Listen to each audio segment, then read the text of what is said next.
আজি মোৰ 75 হাৰ্ডৰ 13 নম্বৰটো দিন। আজি আমি ডিব্ৰুগড় ইউনিভাৰ্চিটিৰ পৰা যাব লাগিব কাৰণ NCC কেম্প শেষ হৈছে।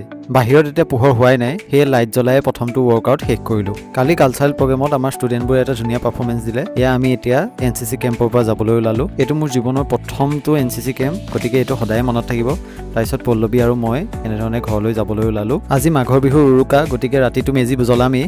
এতিয়া ৰাস্তাতে আমি মাছ ক'ৰবাত পাওঁ নেকি এবাৰ চাই লওঁ। এয়া বগীবিলৰ কাষৰ লোকেল মাছ, আৰু ইয়াৰ পৰাই মাছ লৈ ল'লোঁ।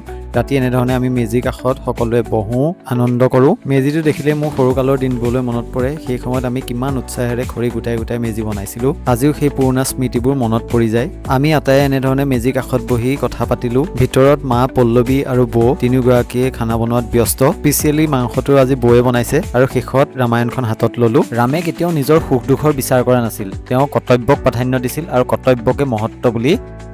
যদি ভিডিঅ'টো ভাল পালে লাইক শ্বেয়াৰ কৰি দিব। ধন্যবাদ।